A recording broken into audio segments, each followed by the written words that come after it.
What's going on over in LA Sports? Back with another video. And guys, the Leafs have done it again.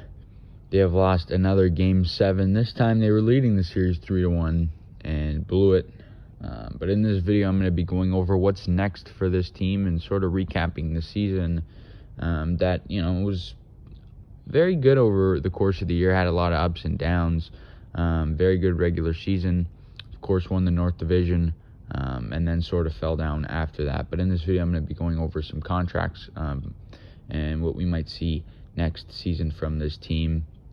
I could go on and rant about, a lot of things in this video. Mitch Marner was brutal. He was missing. And Austin Matthews, really, he didn't show up either. Just one goal in the 7 games. I could, rant about that. I could rage about that. I could do the same about, Jack Campbell letting some soft goals, injuries. But, at the end of the day, they just didn't show up when they needed to. But, yeah, guys, let's get right into the video. Please like, please subscribe if you haven't already done so. All right, guys, so this Leafs team, first and foremost, Kyle Dubas in the offseason, he did a lot of different things. He brought in veterans like Joe Thornton. He brought back Jason Spezza. He brought in a guy like Wayne Simmons to bring that physical part, that physical piece that the Leafs don't have. And he also brought in a guy in TJ Brody, who, in my opinion, was the Leafs' best defenseman in the series. You can argue Jake Muzzin was, but TJ Brody was very, very good. But Wayne Simmons was really disappointing for me. We brought the guy in for $1.5 million to, be the aggressor, be the physical player that, in the playoffs you need, and use him sort of as an intimidator, and he really wasn't that. He came in, and he honestly looked like he thought he was a 30-goal scorer. I mean, he just did not do what he was brought in to do. He was brought in to be that guy, to shut down, not shut down, but, kind of be an intimidation to anybody coming near, our key guys, Austin Matthews, Mitch Marner, William Nylander. But the Leafs lacked physicality again, and, I think that's a really, really big piece to why we can't win a playoff series. But that, at the end of the day, that can easily be picked up. So that's not a concern. The physicality on this team, you can add a guy or two who can be that physical piece. And then at the trade, prior to the trade deadline, he brought in Alex Galchenyuk, who I like the move. I mean, you could say he cost us Game 5. He made a stupid pass in overtime that led to the goal. But aside from that, guys, Galchenyuk was really, really good. We didn't give up anything to get him. He was only costing us $1 million on the cap. And I thought he was very, very good. He's an unrestricted free agent. I think he could very well be back with the Leafs. I wouldn't be surprised if he is on a cheap deal, and I hope he is. He played well. He can be a good third liner for us. He can give you 10 minutes a night. He's a fast player, and he's got a good shot. He's still got a scoring touch if you need it. So I think that was a good pickup by Kyle Dubas. But the biggest disappointment was Nick Felino. They picked him up at the trade deadline for a first-round pick. Now, Nick Felino was brought in to, be a little bit of a physical guy like Wayne Simmons.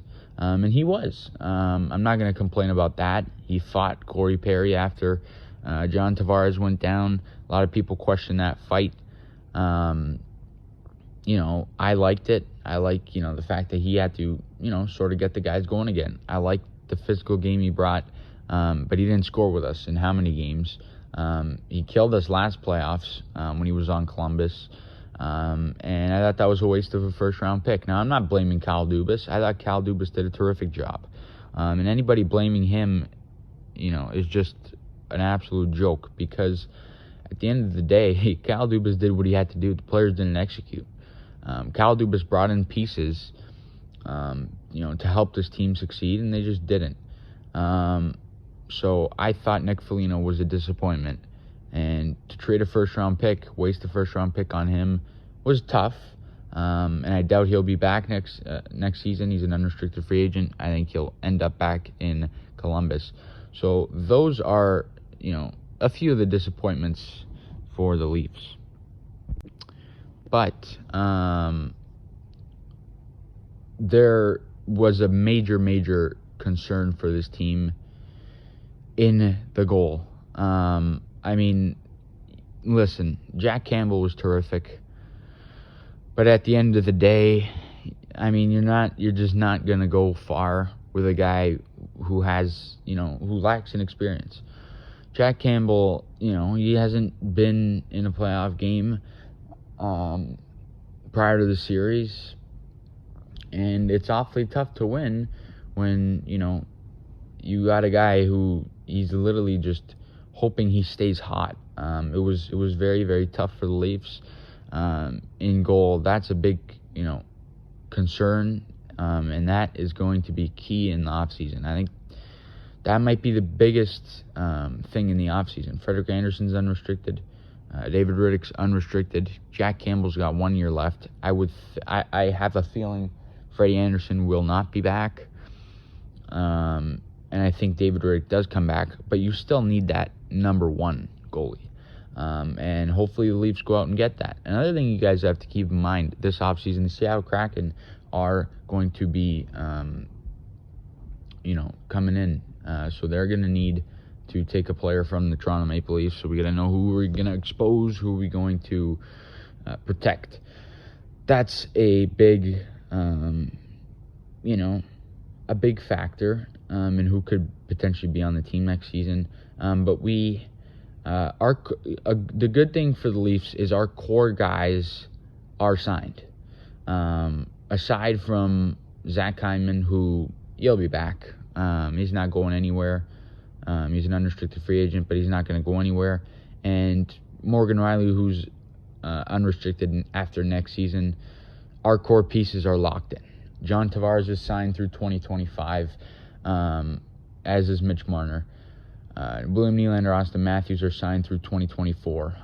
So these guys are here for the next 3-4 years. Jake Muzzin's here till 2024. Same thing with TJ Brody. So those guys are fine. I think this offseason the Leafs really, really need to look into some depth and maybe guys to go along with the top lines. Is Zach Hyman, I thought he played good. Don't get me wrong, I thought he played great next to Austin Matthews and Mitch Marner, but he's just not a first liner.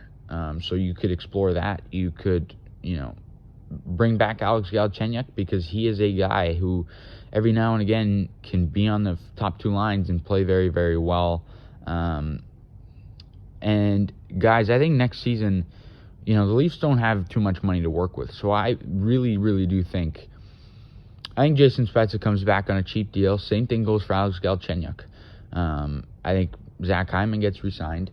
And I think there's going to be we're going to see a lot of Nick Robertson next season. I think we're going to see a lot of him. He's played in his career, and he doesn't cost you much. And he's a guy who's fast and can score. So I think we might see a little bit of him next season. I think we could see Timothy Liljegren to take one of those defensive spots. I don't think Zach Bogosian's back next year. I think he's going to go to another team to try and win another cup.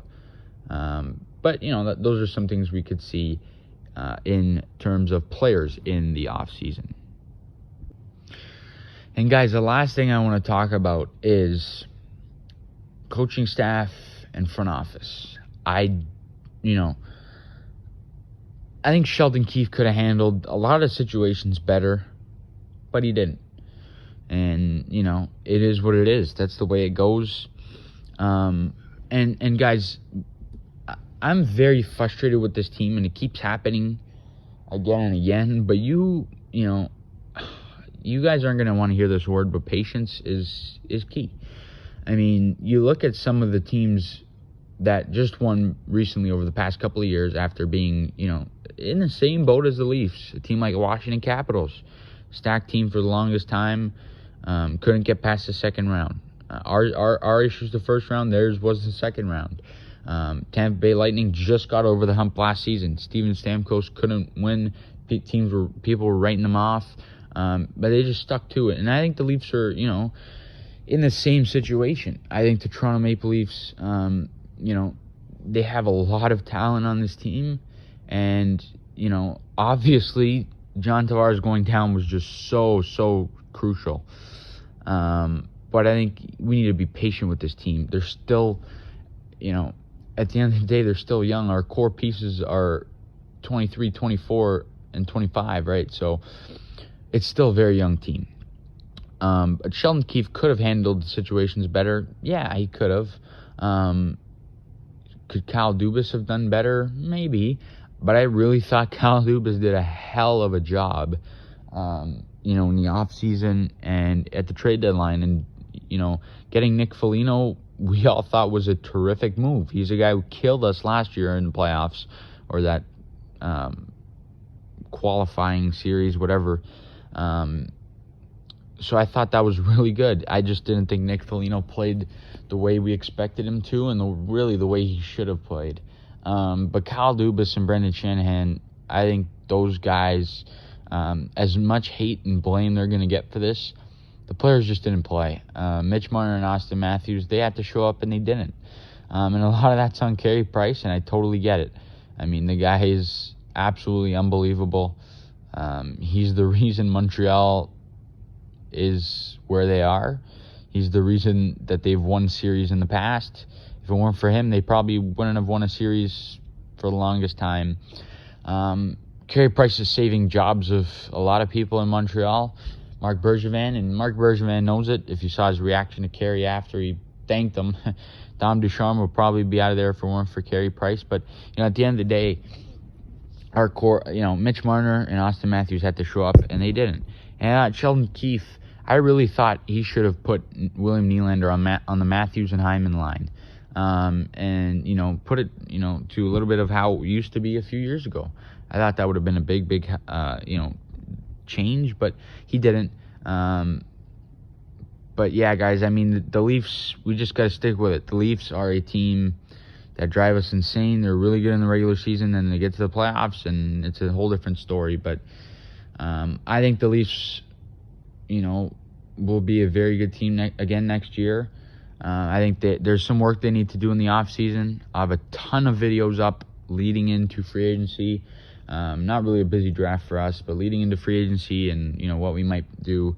But you guys let me know what your thoughts on the year. I thought it was a really good regular season and a tough playoff. But you guys let me know. I have a ton of videos. Stay tuned and shoot me on my Instagram, even in the comments of, on the videos.